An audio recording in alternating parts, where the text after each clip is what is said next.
makers. This room is full of decision makers, but sometimes the decision makers are not the color that we want. The pipelines are there, the suppliers are doing the job, they are creating the pipelines, but in order for them to get into the corporations, it needs education from top to the bottom. And what I feel is missing is what we hear is great, and everybody's following that. But down there, the message is not clear, and it is not being heard.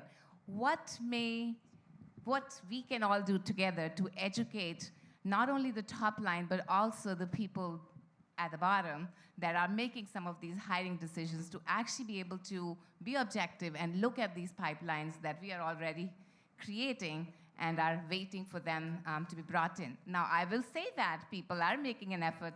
Fannie Mae, thank you so very much.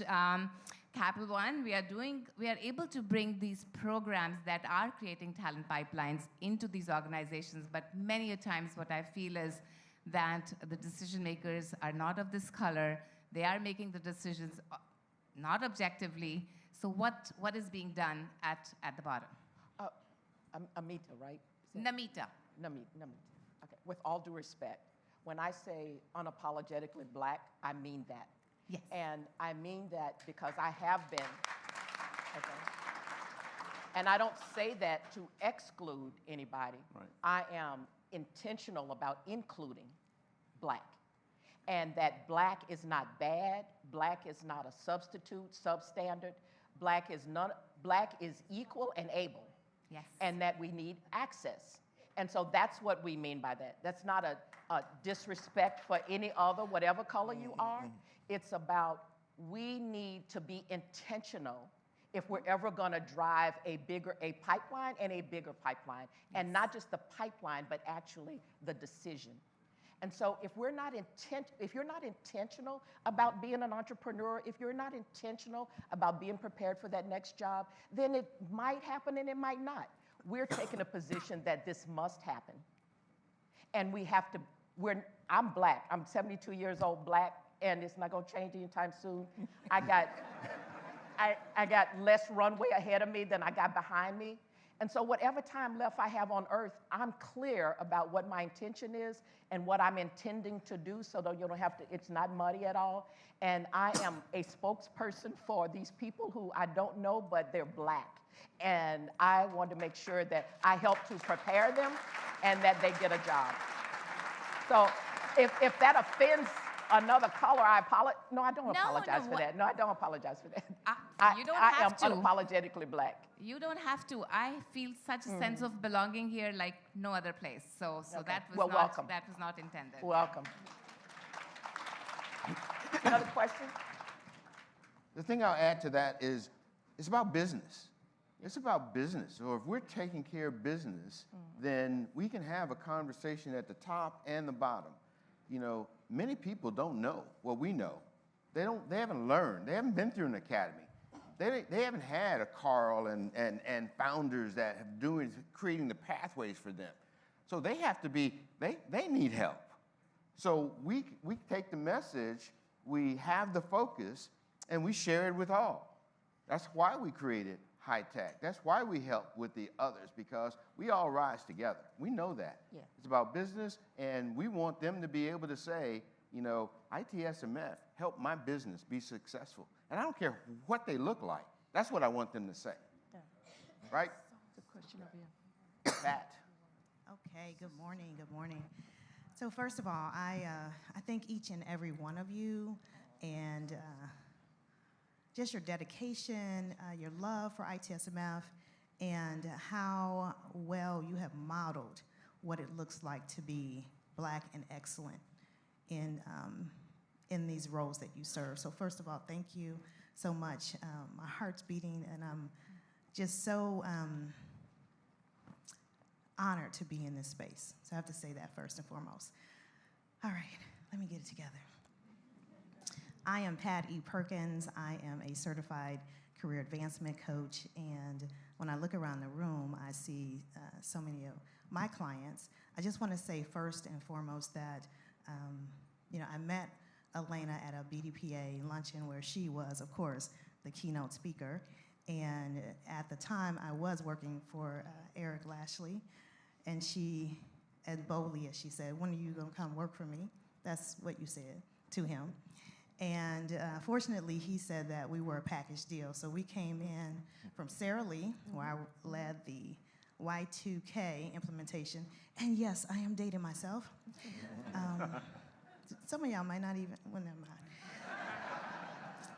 And it wasn't many months later that you brought us in. And when I saw your face, Elena, and your smile and your bold candor, it took me up another level in my leadership. So yes, I did leave the PMO. Some people don't believe I had an IT background and have a master's in information systems. Like, I am true to this, I'm not new to this, but I would say ITSMF was my first client. So I was the coach for the Management Academy, the Protege, Protege program, yeah. The names have changed. I see you, Ibrahim. The names have changed so many times, but I say that because had I not had ITSMF, I don't know that I'd had the courage to become an entrepreneur and still standing. So I had to say that because we have to give a homage to our leaders and just the beginners, the ones who stepped out there with their courage. So thank you so much for that. Now, love you, Mom Mentor. And Sheila, and the rest of y'all, I love y'all too. And Kirby, you know, you got my heart. All right, so my question is, it is about courage. So we have this room that if you collectively brought it up the courage, we could spiral a rocket, right, into the universe. But when I talk to leaders, especially female leaders, one of my challenges with my women of color is that we don't make the ask. So I help women primarily, and some amazing men, like Vincent here, to advance their compensation package to over 50%. Why don't we make the ask? Why don't we negotiate our compensation packages? What is it that has us just take on that first offer? It's not about your worth, because your worth is priceless, but it's about the value that you contribute. So I would love to hear from these amazing leaders who've definitely negotiated their compensation packages and are still negotiating. Could you put something in the room? Could you share something around what is it that we need to do collectively to raise the caliber of our income so that we can make an impact and be more influential in our organizations and in our lives? Who wants to take that? Willie. I'll take that. Good morning, I'm Willie Fields. Good morning. I've had the opportunity of working for Carl some 50 years ago. So I was just a young man and walking by You still are. office. Don't I wish? Walking by an office with here's an African-American gentleman sitting behind a mahogany desk with chrome steel legs. That's it. That's what I would like to have myself. And he was so kind to me as a young developer, young analyst, to give me guidance and get me involved. And he was a person who, at that time, 50 years ago, was part of the Xerox group that met with the chairman of Xerox to eventually wind up with a president of Xerox and a chairman of Xerox who were African American. He was one of the foretellers of what it was to be. So how do we begin to deal with gaining access and then also negotiating and feeling comfortable, not just qualified, but comfortable with the ask? One of the things that I would tell you at whatever level you are, you need to make sure you're informed about what you're asking for. and it's different levels, you will have different set of requirements. If you are at the developer level, you need to understand the industry you're in, what else other folks are getting. There's information out there that will give you some insight for your ask. If you're going for the C-suite, then you have other folks who support you. You will have your own set of advisors, right? And so now you begin to talk about how you have networked yourself to have a set of associations with others who are external support to those. Understand one thing I learned when I was at Kraft Foods, sitting with the CEO one day, and she said, I got to go because I have to meet with my coach. I said, now that was enlightening, because you were the CEO and you meeting with your coach. It told me something about myself. Who is my coach? Because I didn't have one, and didn't think I needed one. Okay? This is what we have to do when we do the ask. We have to get ourselves informed so that we can be comfortable with the ask. Thank you. I would say you need to read the company's 10K report. You need to see the compensation packages for the existing executives so that you know. You have to be informed. You have to see all the possibilities, everything from paying my mortgage to relocating me and up the taxes, you know, pay my taxes. There's just all sorts of, it doesn't necessarily have to be a fixed formula besides a salary and a bonus. Right. There's lots of other ways in which you can benefit from a compensation package, but you have to be informed. And you have to understand what that company's portfolio of compensation options are. And if you can be creative and do your own, and they might consider it. And so, and one book that I love is the book by John Lucht, L-U-C-H-T, and it used to be the rites of passage at $100,000, but I think it's at a much higher number than that. But in the appendix for that book, it just lists a variety of companies and all the different kinds of things that perks you can ask for, you know? And so you have to do the homework to understand what it is and what's possible, and you can ask and they can always tell you no, but you can still ask and be bold with your ask. And if they really want you, they might do it. You know, as a consultant, one of my clients gave me stock options when we met our SAP milestones. I didn't know he could do options for somebody that didn't work there. So you have to, that might have been illegal, I don't know. But he did it, he did it. And he was incented to make sure we met our milestones. And so you have to be informed, do your homework, and ask. We over time now, but is there, there's one other question. I can't tell, I can't see anybody. Hi, I'm Jane Harper. I'm the Associate Vice President of Security and Risk Management for Eli Lilly and Company. I have an ask and then I have a question. Would you all be willing offline to share the list of books that you've read over the course of your career that have been instrumental, similar to the one that you just shared? And then my question is, well, first, thank you. Thank you all for the work that you have done. And I recognize and agree with you all that there is still work to do here in the United States. Was it ever part of the vision for ITSMF to spread to chapters in places like Africa? For us to encourage investment in places like Africa, the way that we see investments in places like India, when we think about technology, technologists and pipeline, kind of that global border when we talk about Black folks? So I've had the opportunity to work and visit 43 different countries that I've had responsibilities for. And personally, I am not a person that believes in diluting the resources. And there's still a lot of work to be done here. And the experience of a Black person in this country is very different than an experience in any of the countries in the continent of Africa.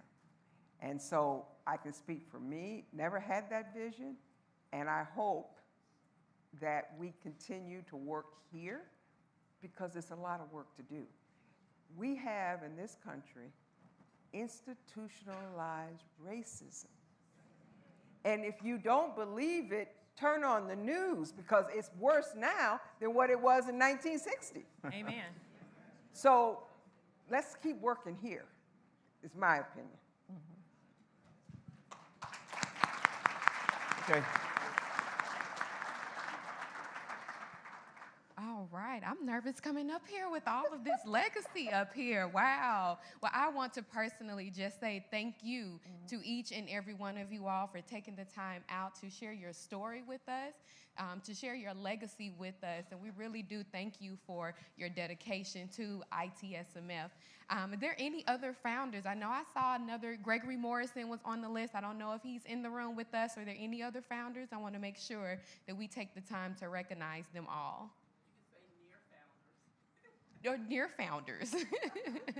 The early adopters. Early Well, let's just take a moment and give a hand clap for all of our founders and near founders.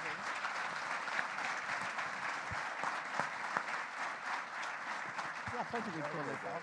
I told you we pulled it. Okay, so we are going to take a quick break.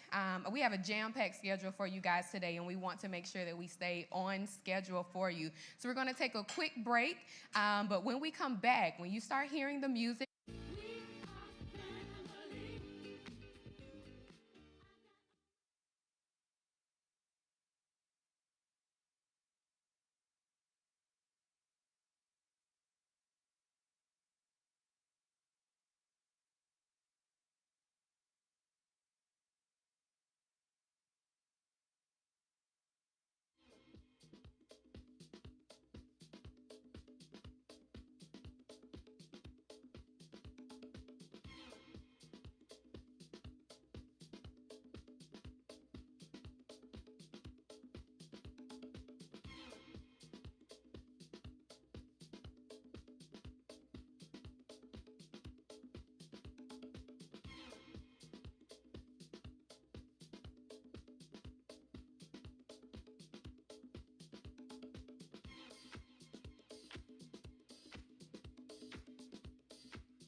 pressure, no resistance.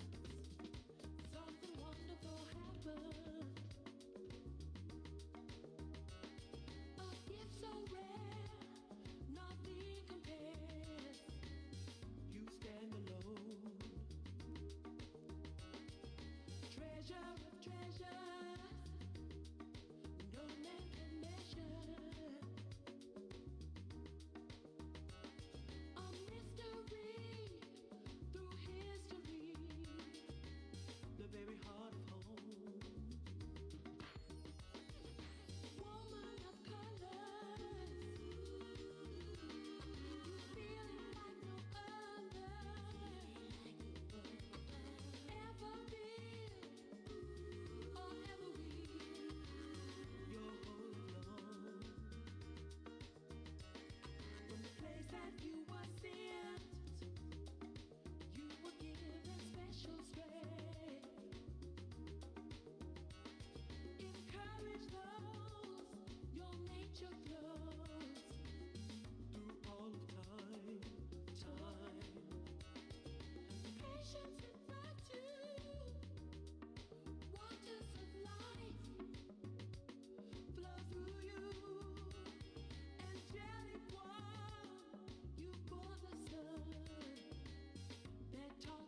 Ladies and gentlemen, please welcome Robert Scott. I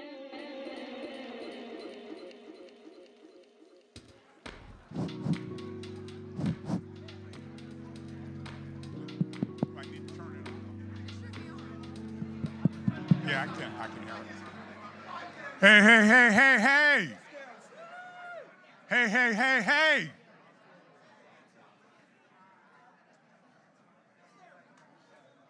Come on, family, let's go. I already stole my thunder.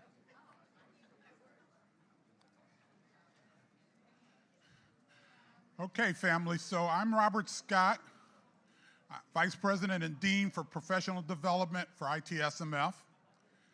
I have the honor of leading our various academies, including the Emerge Academy, ladies, the Management Academy, and I'll say the Executive Academy, but they're so cool, they're not gonna respond.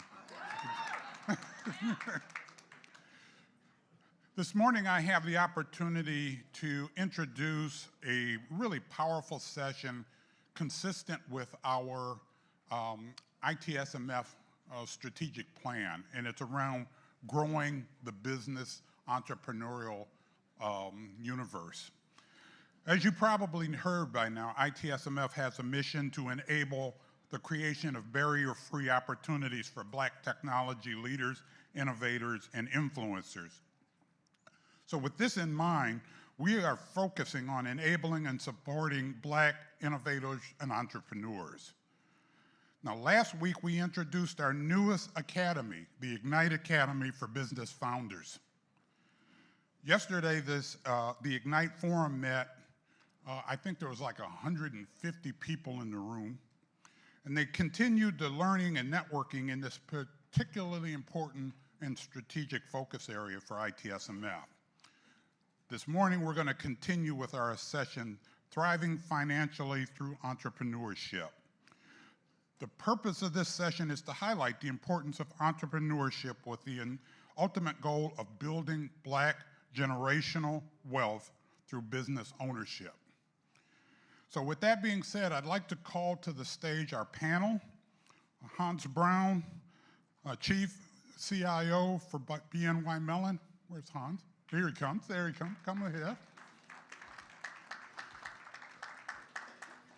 Clarence Nunn, Head of Diverse Segments and Executive VP of Wealth Investment Management at Wells Fargo. Clarence. And Damani Short, CEO of Lexico. I happily point out that both Hans and Damani are ITSMF members. Hans is the leader of our Ignite Advisory Council, and they will be moderated by the newest Academy Director, Denise Smith, who is running Ignite Academy. So with that, I'll turn it over to the panel. I'm all set. All right. Good morning, everyone. We're so excited today to talk to these guys about this panel right here. We have a great discussion that's going to start. But first, we'll start with some introductions. So, Damani. Good morning, everyone. Damani Short. It's an honor to be here with you. Been with ITSMF 11 years. Real quick background, came up in IT, companies like GE Healthcare, Sharpie brand, part of Newell Brands, Johnson Controls, SC Johnson, Shutterfly, and U.S. Olympic Committee, just to give you a sense of background that way. Been really fortunate to have multiple CIO and CISO roles, as well as VPGM, cross-functional kind of P&L ownership. So that's where I was when I joined ITSMF in 11 years ago. And then 7 years ago, took the leap and started a management consultancy called Lexico, which is really focused on transformation. So whether it be structural M&A and divestiture scenarios, it could be digital, it could be customer experience, org or functional transformation, along with program level transformation activity as well. So it's an honor to be here with y'all. Awesome. And Hans? Hi, Hans Brown. Really good to be here. This is now my second or third year as a member of ITSMF. As you can tell from my accent, I'm not from around here, so it's really great to be here. I've held a multiple number of roles, mainly in technology transformation, in telecoms, aeronautics, space engineering for Ariane, software engineering, and now in finance. Right now, I'm the CIO for one of our largest business units. Generates about, the last count I think is about 15% of all the revenues that the bank makes at the moment now, going through a massive lot of transformation. I was also responsible for our global innovation centers and building up our portfolio, our partnership portfolio, which was all of our strategic investments that we made in emerging fintech companies and integrating them back within the existing product suite that we have at the moment now.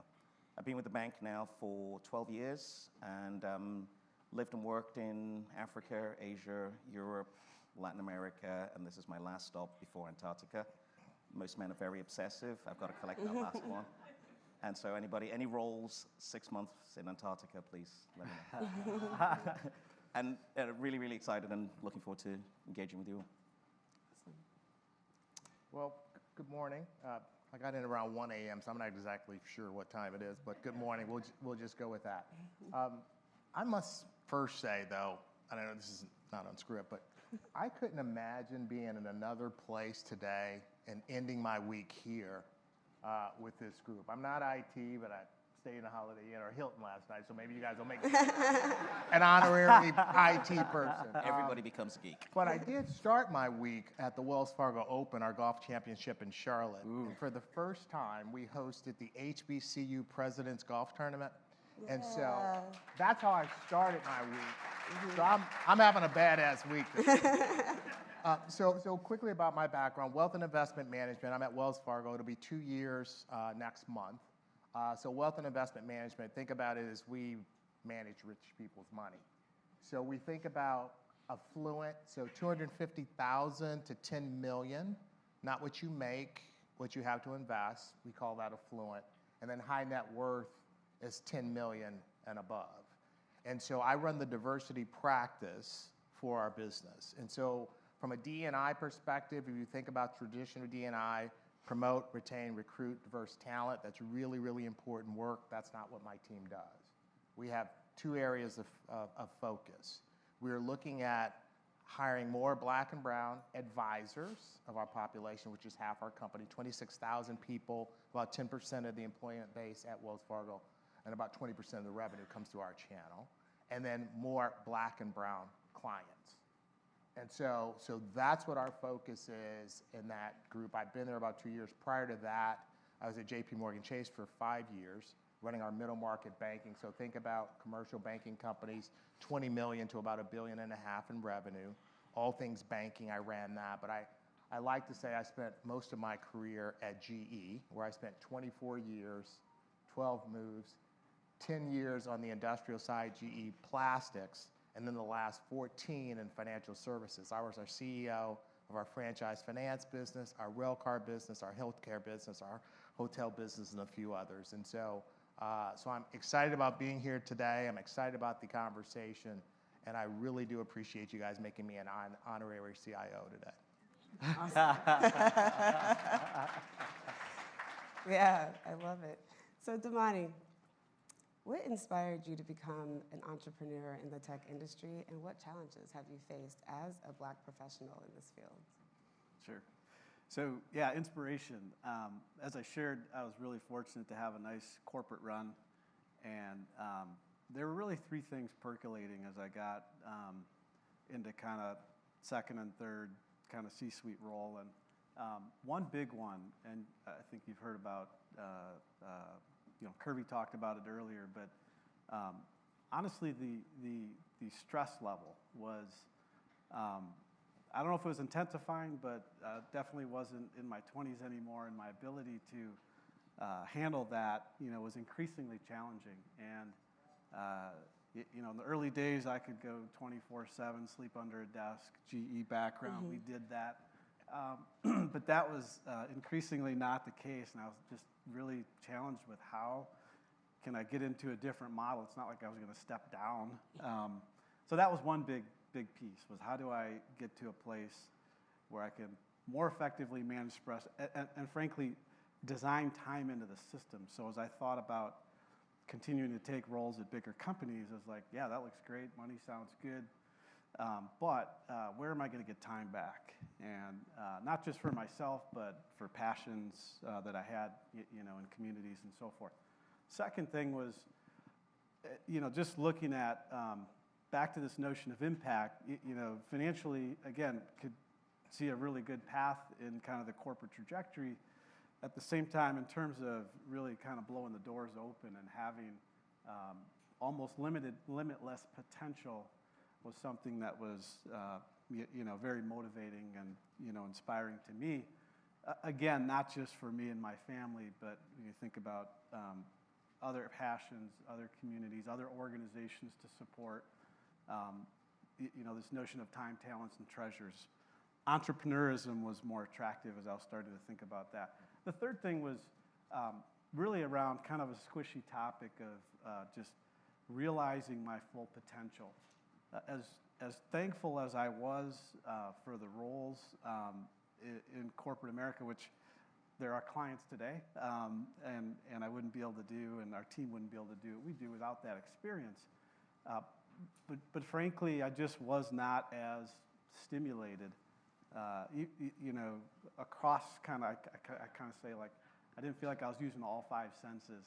And so stepping into launching Lexico was using all our senses at an understatement. So it was really interesting just for the group, because I know a lot of you are enjoying success in these large enterprises. It was quite fascinating.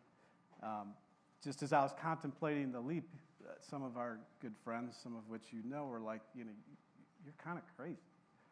Like a lot of us have aspired towards this CIO role, and in these big companies, how could you think about stepping away from that? And I guess as you go back to those 3 questions or those 3 reasons, the path was clear. Yeah, a lot of us in here can resonate with that, huh? Yep.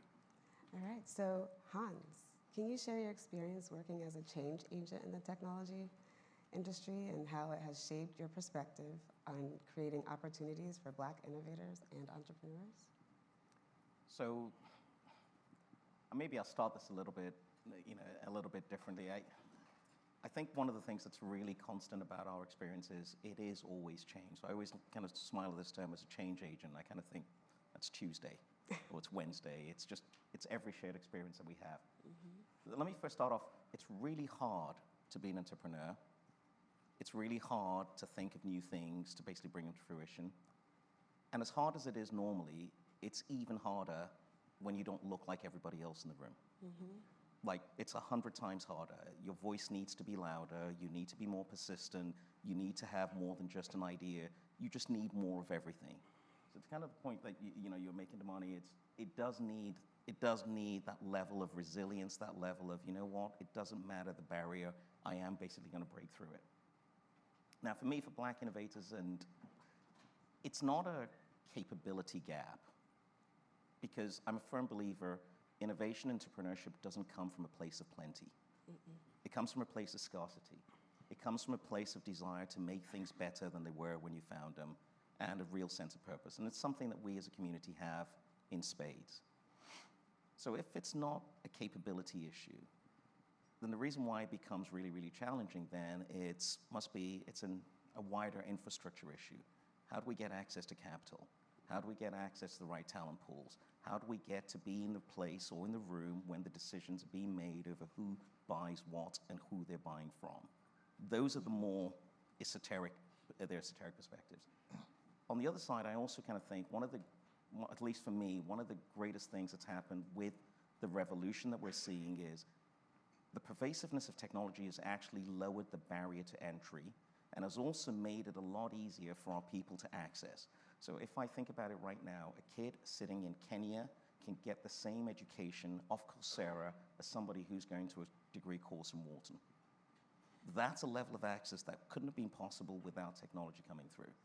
So I actually think technology is the one, at least for me, we're now at this inflection point where Technology has actually given us, all of us, especially our community, a chance to really get a seat at the table, to get dialed in, and to pick it in.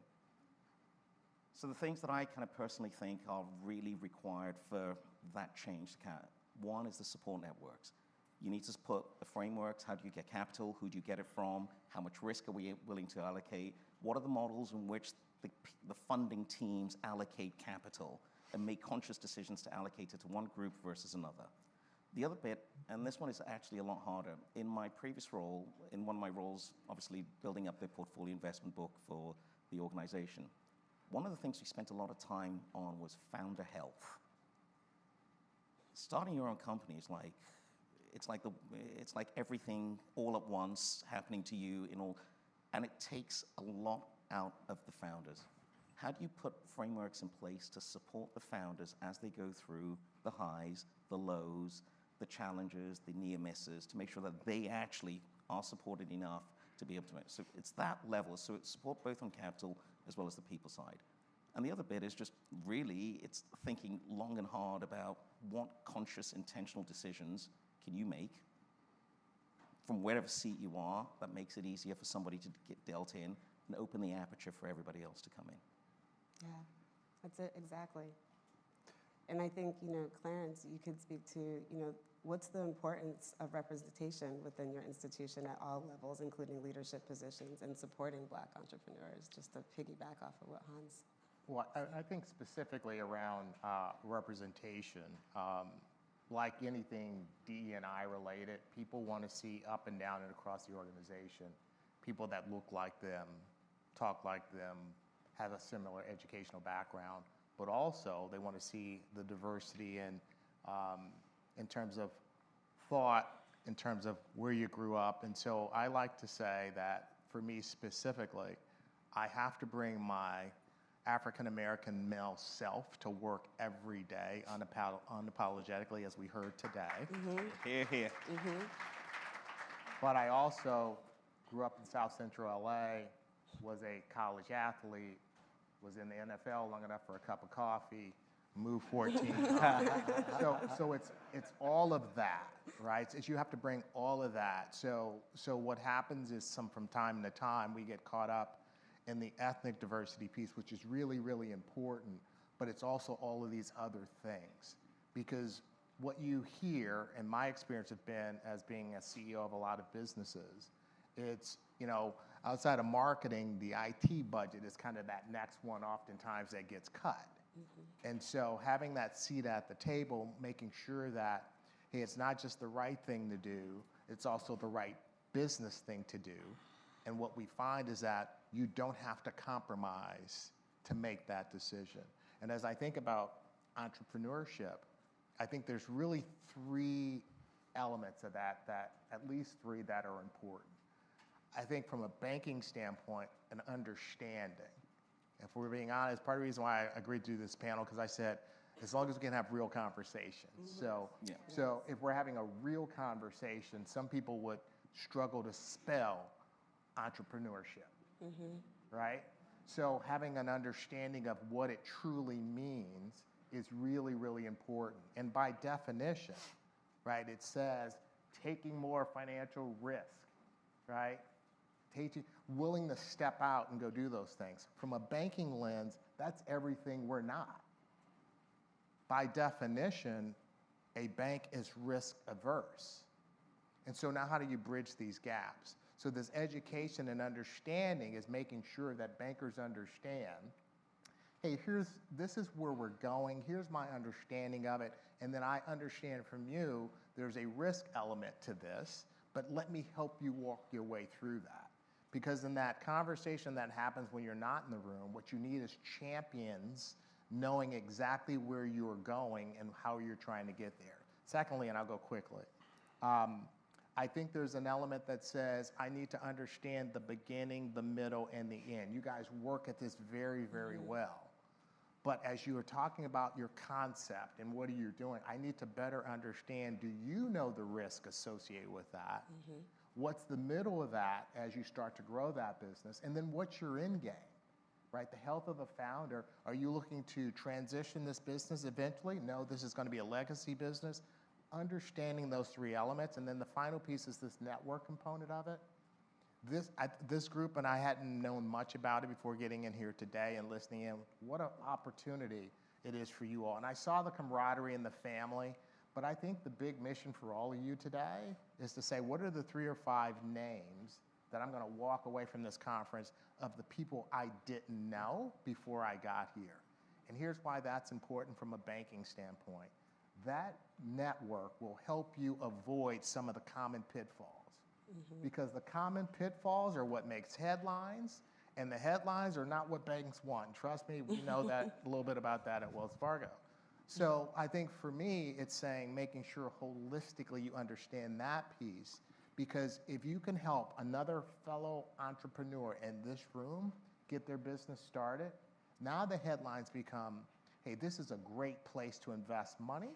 It's not a risk that we can't tolerate, because banking is also paid to take risk. We're paid to take calculated risk.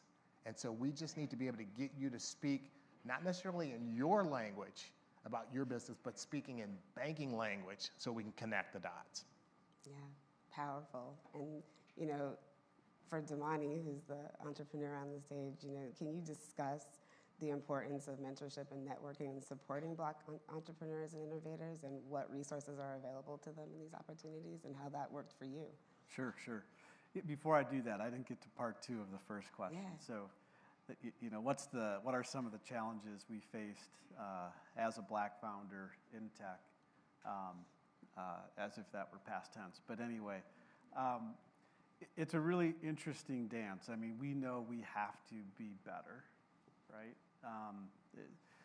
If this is where our competitors are, we have to be here. And that's on all vectors. That's our knowledge and command of our business, our numbers, it's our ability to build relationships, it's our contacts in the financial sector. I mean, everything has to be better. With that in mind, it's been a really interesting dance. You know, we try and lead with, especially, you know, with a C-suite motion, executive suite motion, we lean into our capabilities, our differentiators, and you know, not the fact that we're a minority business enterprise certified by NMSDC or in many cases. At the same time, as my good friend Ibrahim likes to say, it's a great time to be Black, and that is a fact. So there are, in many cases, a lot of things in motion that are opening doors that we've never had open before, or at least not at this velocity. So,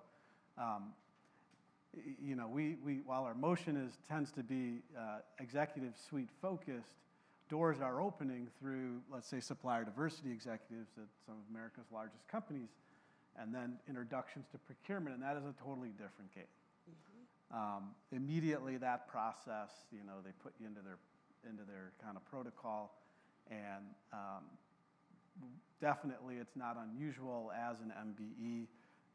It just brings different dynamics and kind of puts you in a place, and it's like, now, you know, this isn't just another business that goes through your rote process. We need to find, and you need to help us, and we'll help you find champions to help support us getting exposure to the end consumer. Procurement is not, in most cases, the end consumer, at least of our services. So, and that's, I think, a good bridge to this notion of mentorship. And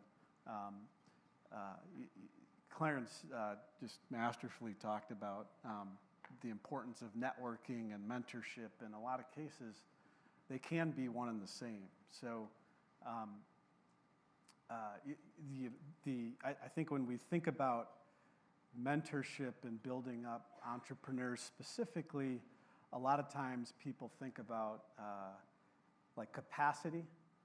So, you know, their ability to grow, scale, support Fortune 500, Fortune 1000s.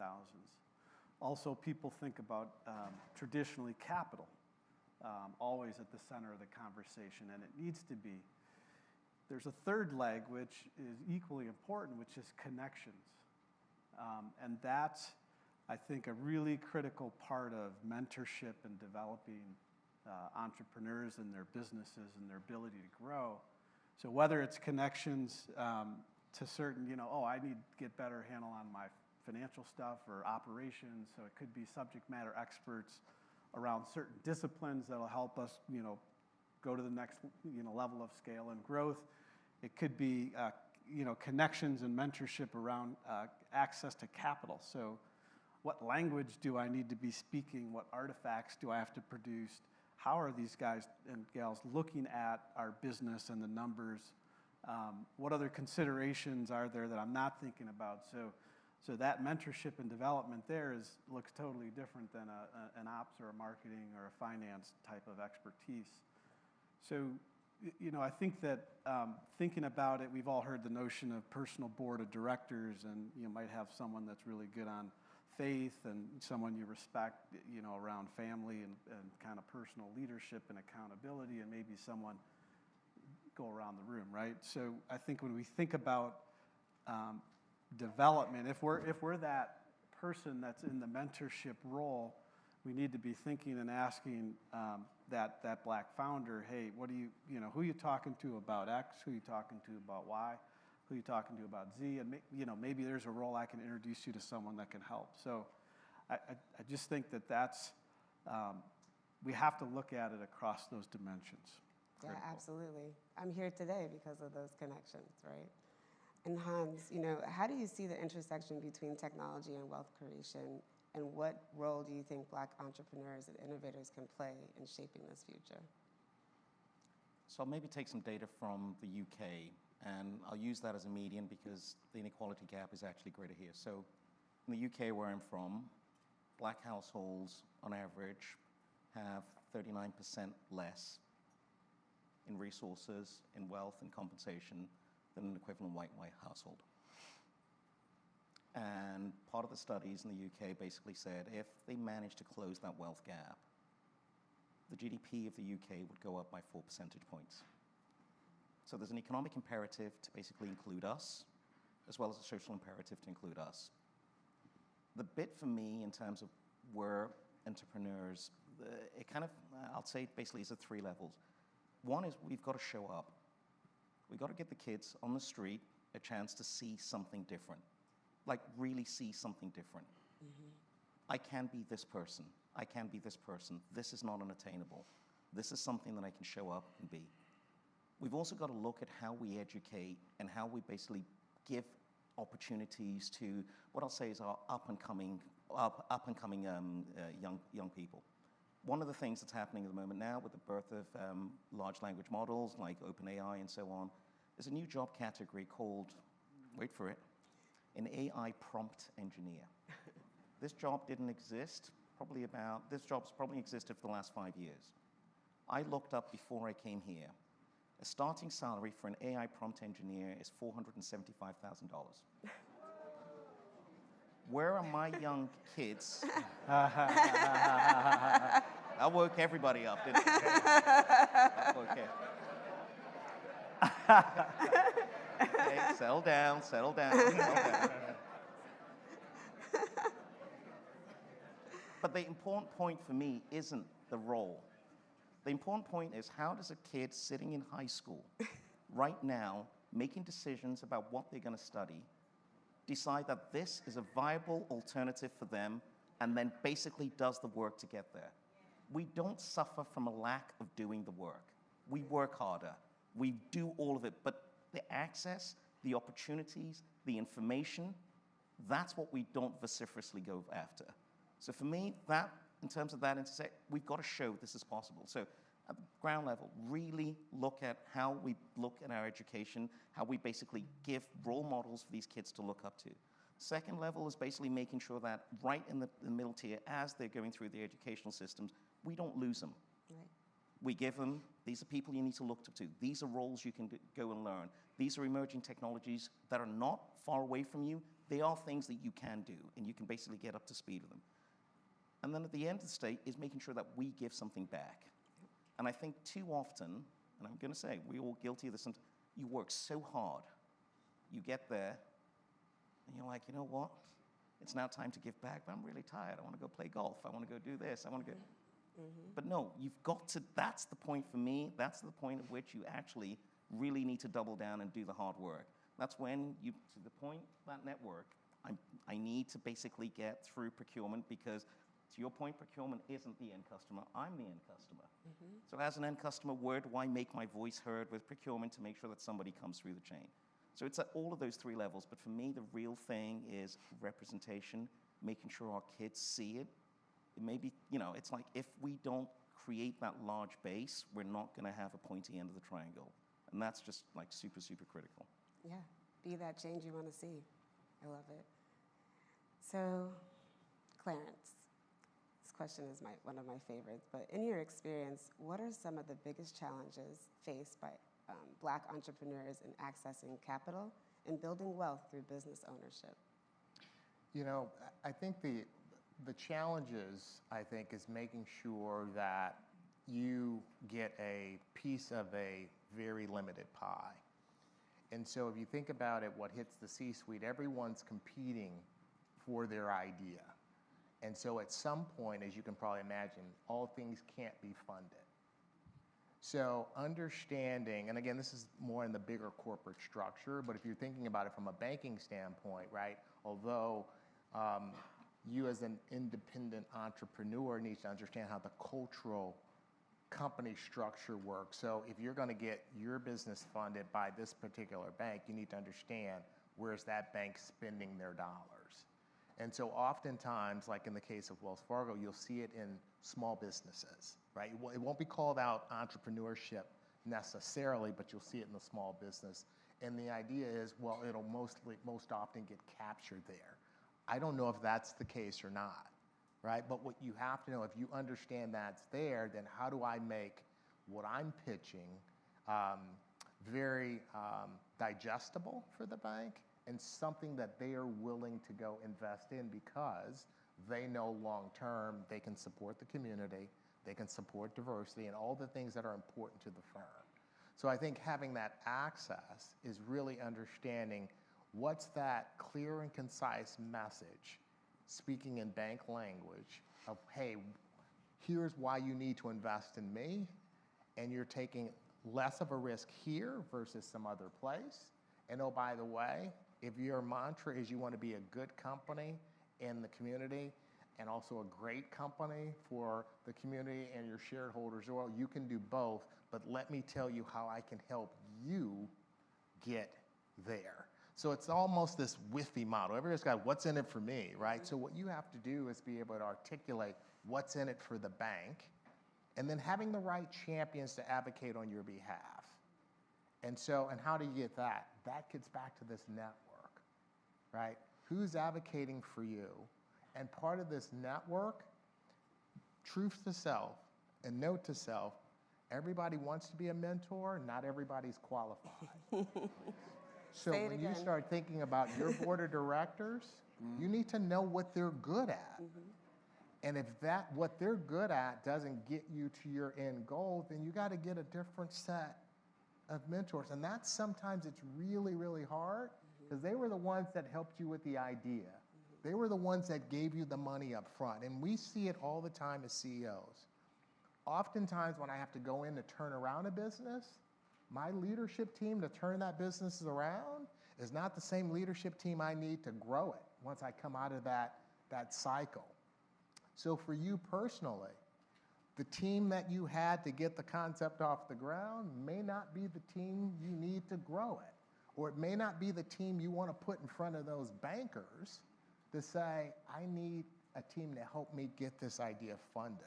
So it's a very complex question, but really the message and the strategy is pretty simple, right? Understanding where you fit in your life cycle in terms of what you're trying to grow, and then how do I get the investor's attention, understanding what I'm competing against. And then having people that have gone through that, right? We joke about the average advisor is a 51 to 55-year-old white male. That's 90% of the industry.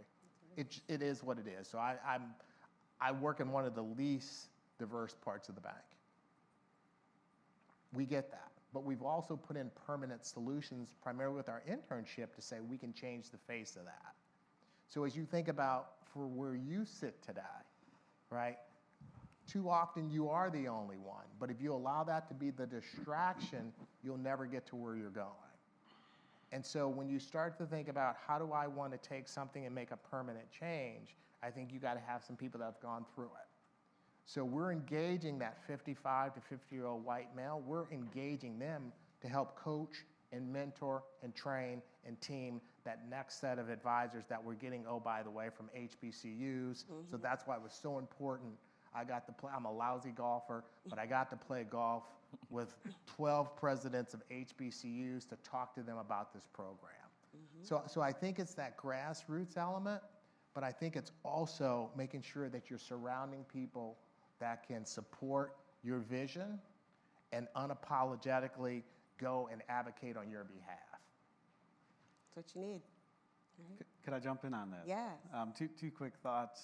One is organizations like Wells, can help entrepreneurs understand and develop their what is your capital strategy. So we all know that there's a lot of different types of capital that can help you get the business off the ground and then scale the business and move on to the next stages. So bank money is not always the right money for every stage, right?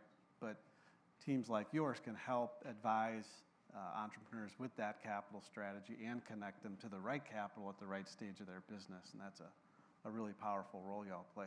The second thing, just you made me sit up when you made that comment about mentors. Question myself. Am I being the best mentor? And Hans talked about the hard work. I'm just, show of hands, how many people are mentoring someone actively right now? And keep your hands up if you have two people you're mentoring at this time. Fantastic. So, this room, Sheila talked about it earlier, and I know you all know this, but think about the power of what you see here. I don't know how many people this is, call it 250. Most of us are mentoring 2, maybe 3, maybe even more people, and the impact on those people and the impact generationally that's going to make, that's some of the work Hans is talking about. And challenging ourselves, because it's easy to just show up for your session, jump on Zoom, not real prepared, and just impart your wisdom. But are we being the best mentors for our mentees? Are we engaged? Are we present? Are we challenging ourselves in our own techniques? So these are things, this is part of the work I believe you're talking about. Yeah. And You have to pick your mentees wisely. They have to be they have to do the work, right? Because we've all seen it. And trust that we know to get to where we got today, there were a lot of people, black, brown, other, that really helped us along the way. They saw something that says, this is worth the investment. And it's really hard sometimes where you have to say, this one's not going to make it. Maybe Right. challenge a little bit. So, and I think some of the time, and maybe I expand a little bit, it's like you can have people you mentor and you bring them along and so on. But one of the things I think we need to do, and I try to make a more conscious effort of it, is I have currently now I have maybe about 4 people I mentor, but I have 2 people I sponsor. And I think that intentionality is something that we've got to be. And speak about the difference between a mentor and a sponsor. Correct. So I kind of feel, you're right, not all my mentees will make it. But by God, all the people I'm sponsoring will make it, whether they like it or not. And I think that distinction, at least personally for me, is who am I willing to just impart information on to help them kind of better themselves versus putting your own reputation on the line. Saying to that hiring manager, if you don't hire Hans, you're an idiot. Yes. And if you hire Hans, you also get me. Because I'm going to ensure that they're going to make it, to your point, right? So I think that distinction is one that's really important. Sure is. And Damani, back to you. How does ITSMF aim to enable and support Black entrepreneurs, and what steps are being taken towards that goal? So this is the Ignite plug. So we've talked about the network and the power of the network, and for all the entrepreneurs in the room that have been doing it for a bit, we can trace back really important client relationships, friend and mentor-mentee relationships that were critical in the growth of our business. with that in mind, and that's a big part of just being a part of ITSMF. The Ignite Academy specifically, I don't have it by memory, but I think there's 10 or 12 modules, everything from this financial strategy and how to secure capital, what types of capital make sense, to leading trends around things like AI. And so that curriculum, I would just say for myself 7 years ago, had I hopped into that, maybe once I hit the 3 million mark, I think we'd be even farther along than we are. So, I think the content and the connections are going to be invaluable for folks that plug in and make the most of it. Wonderful. And then I guess just, one last question for Hans and Clarence. Can you share any success stories of Black businesses or entrepreneurs that you've worked with and why these businesses stood out to you? Yeah, take one. It's like, and there's lots that I'm super proud of. So in BNY Mellon, one of the things we started is we've been very intentional about diverse our supplier chain. So we measure and we metric the entire procurement group on how diverse their supplier list is. In addition to that, we've been part of the principal investing group. We'd be basically making sure that we're looking at who we're investing in, which founding teams are supporting. So there's a founder who basically left JPM, really interesting African-American guy, basically started up a payments company that looks to do disbursements to micropayments to really to underserved communities within the US. Wow. We've taken that product, we put them through our accelerator program. We've made that company GSIFI ready. And that's a very important thing, because if you take a small company, and a small company, you basically say, here's a small company that is now able to integrate their product with a company like BNY Mellon and funnel the billions of dollars and trillions of dollars of payments we put through, you're basically saying this company is ready to serve everybody. So Wally and the team now are integrated. They've been through Accelerator program. We've got them to a stage. They're integrated into our product suite. We use them for disbursements and payments. That company's growing. And that becomes an example for another company. We then took that and basically held a Diverse Founders Day, where an entire day we had nothing but diverse founders, all in one room. We had our investment management teams, we had our wealth management teams, we had our VC partners that we work in, all in the same room. Not all of them were in our business. There's not all of them, but it was a forum where they could come in and access, to your point, different kinds of capital, different kinds of expertise in a nice, safe home. But the one fintech that I really love, Wally and the team have done an amazing job just in terms of micropayments from the served communities in the US. Excellent. And Clarence?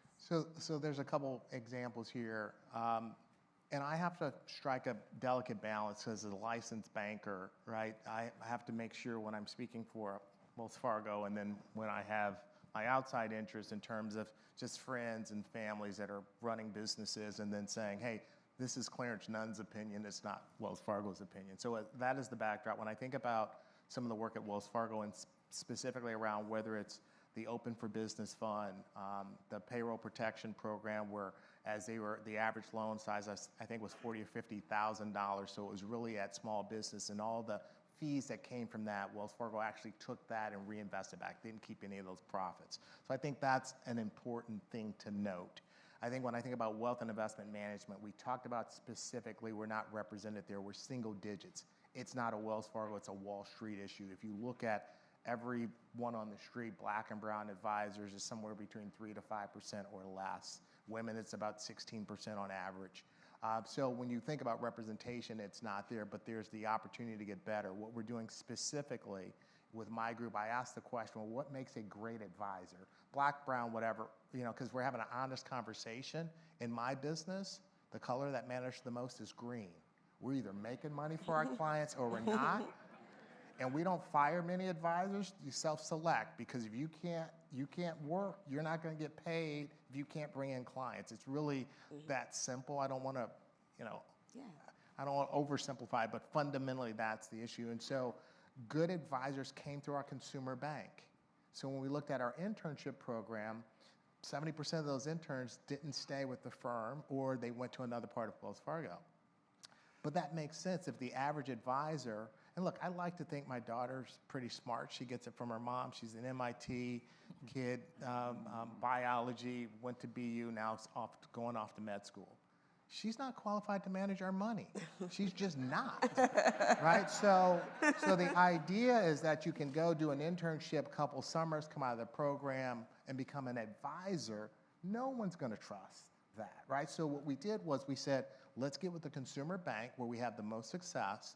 Let's target HBCUs. Let's go and target sophomores. Let's pay them regardless of where they live. Let's pay them like they live in New York. And now sophomore year internship, junior year internship, rising senior, we've offered you a job. Wait for it, not in wealth and investment management, in the consumer bank. And now you work your way up to be a premier banker. In theory, it makes sense. Clients walk through the door at a branch. You have to eat what you kill, sorry for the analogies, but as an advisor, you're dialing for dollars. And that's just a tougher putt. So if we can put you over there for 3 to 5 years and then have you grow, team you up with these advisors that are successful, it's a much better product. And so we've now diversified our pool by 25%. Our first class will come in of June this summer. We're going to put them in Charlotte. We're going to put them in Atlanta. We're hubbing them. So we're putting all the elements there to be successful. So that's on the west side. And then lastly, as the CEO of G Capital Franchise Finance, so think Wendy's, Taco Bell, too. It's been about $13 billion. We finance all of that. I found a young entrepreneur, and I'm not putting a plug. This is not Wells Fargo. This is Clarence Nunn. I'm not putting in a plug for Lolo's Chicken and Waffles. But Larry White, I met him. I was the CEO of Franchise Finance. We didn't finance their mom, but he was an entrepreneur. And just listening to his story, the struggles that, hey, he was working in his grandmother's kitchen, and stories like that. I know there's tremendous stories out there. So when you think about that network, who do you know that's in the system that can give you some insight of how things work? And then put that into your business plan. Because it's not just about the numbers. The bank wants to invest in who you are as the individual. Because risk, people think credit risk. That's important. We lend money, how do we get it back? That is really, really important. But banks also worry about reputational risk, right? Enterprise risk. There's a lot of other risk factors, and if you don't know that, then how can you be prepared to have that conversation? So I know it was a long answer to a short question, but I think fundamentally, when you think about where we need to go to move, to multiply this room, will be the individual conversations and the individual action. So I come back to where I started, that 3 to 5 people that will be your new BFFs, right? I think it's going to be important that you guys stay connected. And I think this is a tremendous opportunity and a tremendous organization from what I've heard today that can help facilitate that conversation. Absolutely. And so just in summary. Can I add real quick? So I think there's an opportunity. If we look across this room, we've got, leaders in technology, C-suite, 1 or 2 clicks down, influencing huge amounts of spend in Fortune 500 companies around the world. A year from now, May of next year, there might be several folks here around the room here that can come back and say, hey, I got a story. I influence all this spend. We got creative. I got a story right here. And is it going to be 5 people? Is it going to be 10 people? Is it going to be 20? I think we have that ability to make that impact. So I think it's just a great opportunity for us. Yes, it definitely is. And in summary, we heard today, it's all about your community. It's about using this time wisely to keep those connections going, get in there, network with each other, work with each other. I'd like to thank you all. We're going to go into audience Q&A. So there's mics in the room. So if you come up to the mic, we could begin. Any questions? Hello. Everyone knows me, knew I was going to run to the mic. So my name is Kerry Hall. I actually teach in the Management Academy for the last 6 years. Clarence, you're speaking my language because I teach the wealth management component. And you touched on a couple of good points. And wait for it, because I'm going to end with the question. Because it really starts out about the green. When I started with Merrill Lynch 30 years ago, okay, 2% of my client base was African American. But I was a captain in the Army, and we say, we all bleed red, but we're all green. So when I started with Merrill Lynch, I could speak the language. I could speak to anybody because I spoke to Caucasians, everybody. I led troops that did not look like me. So you fast forward, I worked with UBS for 20 years, left as a senior vice president, launched my own practice 4 years ago, CLH Wealth Management, and when I look back at how this has evolved, the conversation we need to have in this room is there's very few people, I'm not being no hubris here, there's very few people that get out and teach what you need to know and drop nuggets. Not just say you need 30 million to retire, 20 million. What do you need to do from a 529 standpoint, from estate planning, step and cost basis? No one really teaches this culture, the next steps. And in banking and in finance, as you know, we have a different language. And it's hard to break it down sometimes in layman's terms. Even sometimes I have trouble putting it in layman's terms. So here's what I want to bring to you as the question. We're one generation from stuffing money in the mattress. How do we teach all of us to not just trust the banking system when they don't look like you, but trust the banking system and the culture when they do look like you, when they're sincere, when they do look like you? Because I deal with 4 or 5 organizations, lawyers, black lawyers, NSB. I've been around for a while, and it takes a while still to build that trust. When you started Merrill Lynch, you get on the phone for dials, and they're like, sure, I'll send them $50,000 for that, and you got a 5 business day settlement. They sent it in. African American, call them, let me think about it, I'm gonna do some research. I'm like, dude, this ship's gonna leave, it's gone. So how do we build that trust when they don't look like you? And then really understanding, you touched on this earlier, understanding risk. People say, I understand risk, but now we're going through an economic cycle. It's a normal risk pattern. It will be back in your lifetime, probably 2 or 3-fold. How do we teach us to understand risk and to trust to move to the next level? Thank you. Yeah, so a lot to unpack there. Great comment. So here's where fundamentally where it starts. So as it relates to particularly black and brown people, we have to quit with financial literacy. Can we just all agree not to say that anymore? So it's about financial education, financial empowerment, financial independence. So it's not about making the wealth, it's about keeping it. So I think you have to start early. What happens is I told you guys that we start at $250,000 in my business. But the intuitive investor tool for Wells Fargo starts at $500. You answer some questions, it picks the stocks for you. So as we think about, particularly in this generation, right, we've given our kids enough, right? Now let's start to give them experiences, right? So I think the $500 and teaching them early on, right, how to manage and respect money is really important. This trust factor is really interesting because as we think about it, we had to take the diversity angle without diluting it, meaning I can't compromise and say, oh, we're gonna make less money because we're now targeting this group. And so I put it in plain English that says simply, if I was chasing a market that's growing faster than any other market, with products and services that fit, with teams that are deployed in those markets, you tell me to go do it every day and twice on Sunday. But that's the minority population of what's happening with wealth. And what frustrates big banks oftentimes is that, well, how did we lose to this little bank? And because the little bank gave them money when they needed it the most. When you get to $5 million investment, everybody will bank you, right? So understanding the cultural differences, I say, we call it raising the cultural IQ around money is what my team focuses on.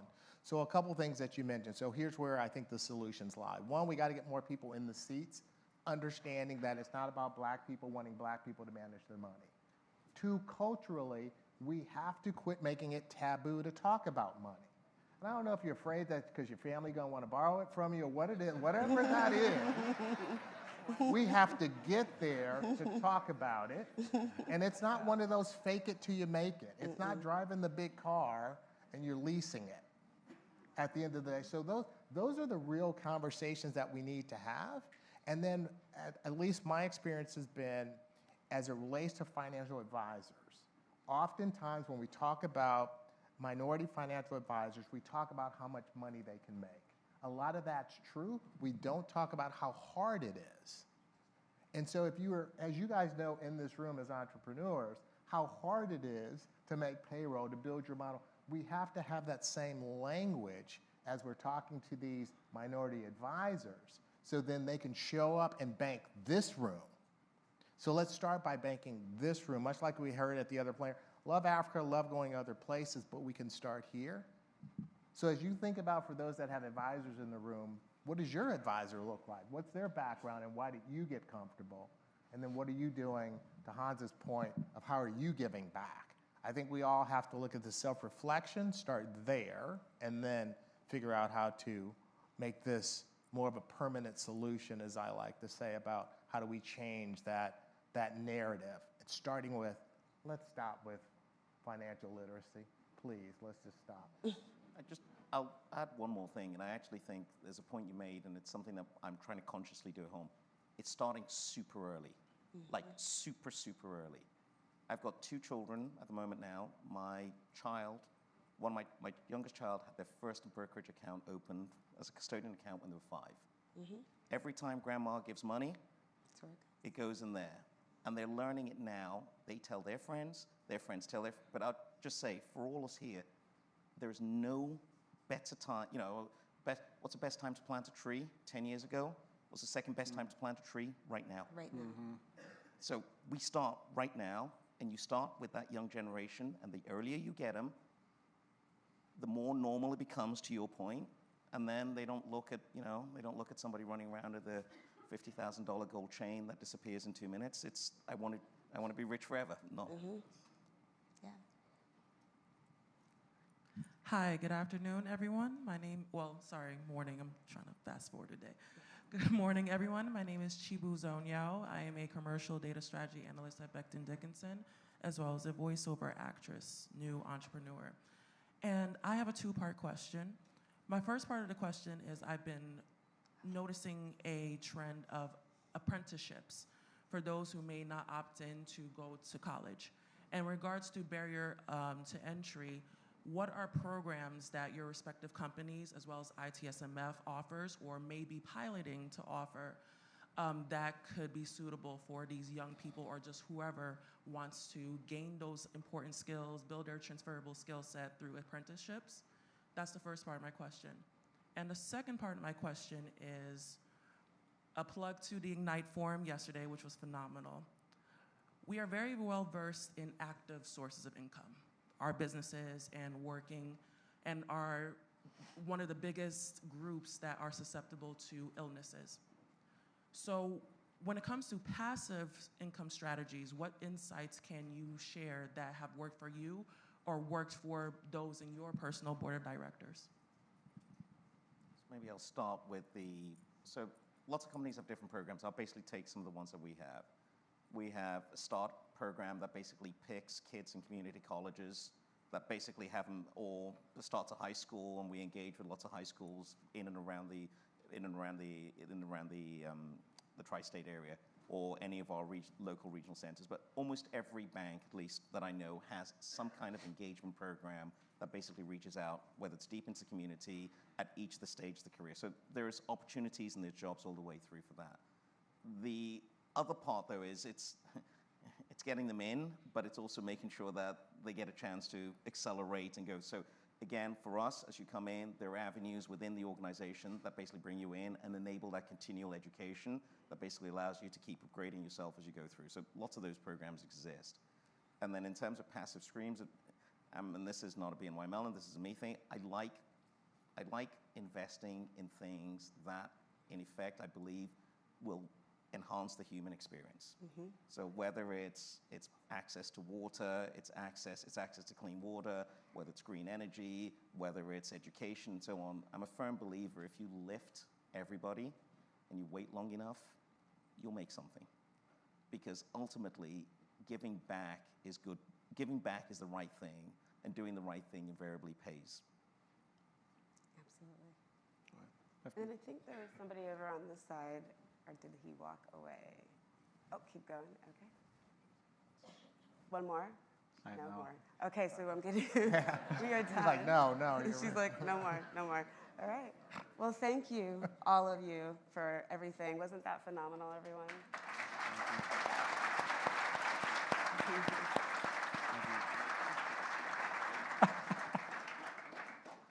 Good morning. Good morning, everyone. Morning. My name is Nigel Cudjoe. I am the GIPD Administrative Program Manager for ITSMF, and I would like to begin by thanking this amazing panelists, Damani, Hans, Clarence, and our gracious moderator, Denise. Yeah. Thank you for this insightful discussion on thriving financially. Family, let us show them our appreciation.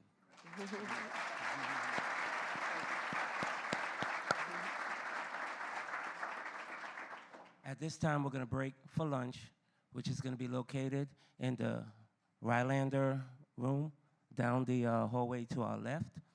And after we enjoy our lunch, we're going to return here at 12:30 to enjoy the rest of the symposium right here in the Sutton Hall at 12:30. Thank you.